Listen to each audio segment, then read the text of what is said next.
LivePerson, what a mighty live person.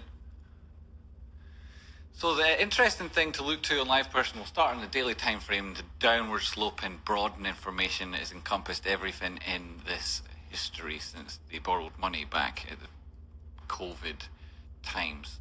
So back then, a lot of companies borrowed money because it looked like they were going to be filling in a need technologically where people weren't able to go to work anymore, which would have made a number of companies then that seemed to be presenting an obvious future would then accelerate their adoption because a lot more people would need it, not bigger companies and nobody at work. One of those companies was LivePerson, and in that period they borrowed lots of money. That per se isn't a bad thing.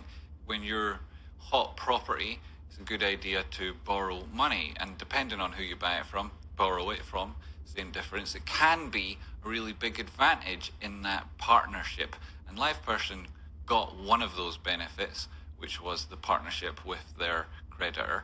They also managed successfully to raise that cash, which is a testament to the skills of the CFO. They have been lost in the sands of time because the CEO at the time, who is no longer involved in the company, took all of that borrowed cash and spent it on shit that didn't help anything. So he's gone now.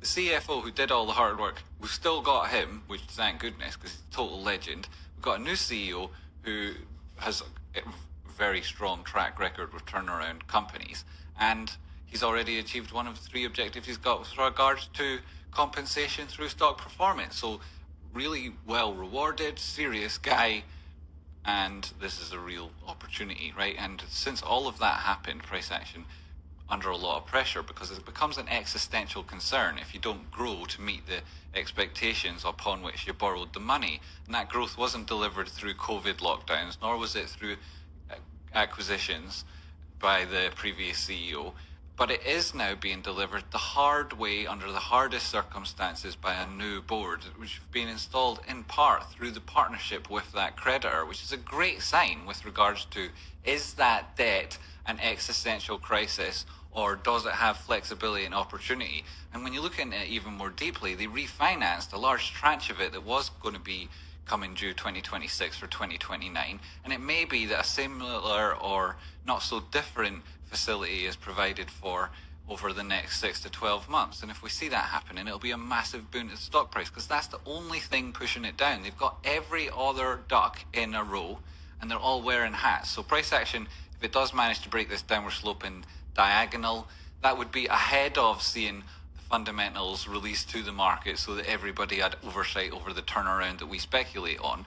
Obviously, price action moves ahead of the market, so you'd see it testing this downward sloping diagonal or breaking it ahead of that update, which we expect to be in and around reporting the period that we're going through right now, that period being mid-2025. That's reported on retrospectively in the earnings, which are done every quarter, so you expect to hear about it in 6 months. So 6 months from now, the charts will be ahead of the news, which we anticipate to be really good. What signs can you get about that? Well, it's happening right now, so it may well be those people who were previously selling but had access to the shares, which is everybody, but some people more access than others, other people slightly different discounts depending on their job working for the company, for example, in the ESSP that was approved at the previous earnings. So you're looking at this thinking, if price action starts moving, maybe people know things that other people don't and are making the most of their reality. So the stock like this with such a low market cap, such a tiny amount of available shares, such a massively invested retail shareholder base, which is you guys, and then such an increasingly small flow, means that absolute fireworks could happen if supply-demand distortions evolve as we anticipate. And we've been tracking this very closely. It looks like they're happening. So if this thing does manage to break the top side here on the weekly time frame, which we're going to now, spread on body, 50 simple period moving average. I have to get this spread out a little bit because it's too much on the go.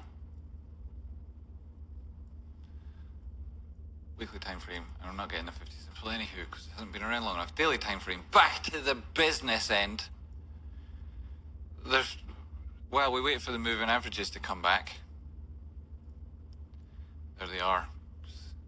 Right on demand. 50 simple period moving averages and daily comes in at around 0.84. Price action has opened and closed above that on a daily time frame. That's a significant milestone en route to the 200 period moving average. There was a little bit of resistance when it first found that 50 simple. Now it's conquered it. All it needs to do is take out the previous high. That comes in at around 92 cents. So once it does, it'll go back towards this previous area of interest. We identified it, found a little bit of resistance at the bottom side. That's a 382 resistance. Look left, it's horizontal level of importance. Break through that level, it'll go straight on to the 200 period moving average and a 50% retracement in at around 110. That's what's going to happen on LivePerson in the not too distant future if it's en route to the downward sloping diagonal, which we anticipate is happening. So over those next 6 to 12 months, you can start to see really positive moves potentially evolving on the charts.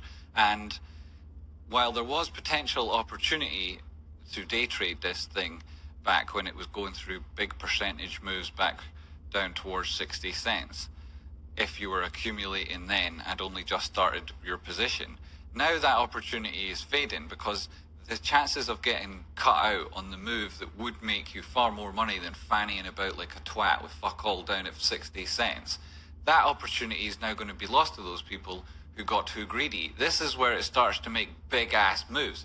And then people get caught out, they jump in again, they're inevitably going to be them. Some of them will be watching this video and they'll be jumping in at this level because they know it'll probably go higher. All of that will be taking it to the top side in a self-fulfilling prophecy, which is obviously what happens when there's fuck all shares left. So we're looking at this thing reach the top side here.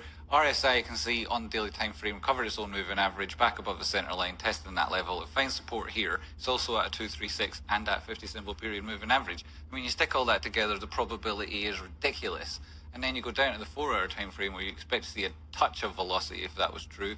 We've also got this important trajectory with regards to price action moving to the top side. And you can see that the angular momentum on this is ridiculous. That's supported by what we've been saying on RSI. And if it does push to the top side again, testing that previous high will be this Fibonacci level on that move to the top side. The prior weekly high coming in at around 97 cents, 92 and 97.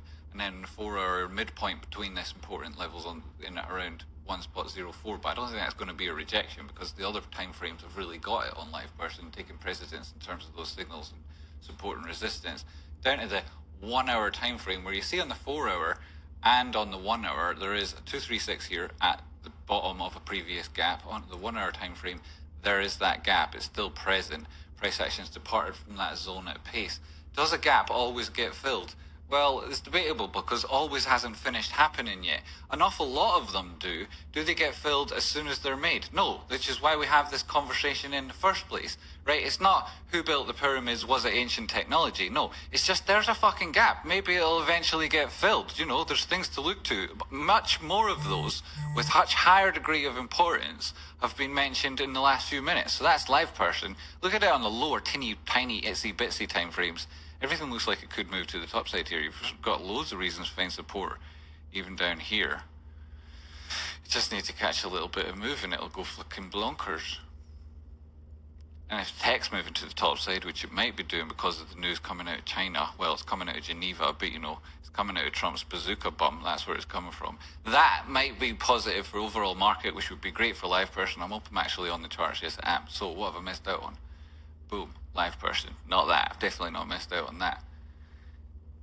Lipsin, thank you very much, Mr. Merrick, sir. Thank you, Mr. Splash Schwartzy boy. Good to see you.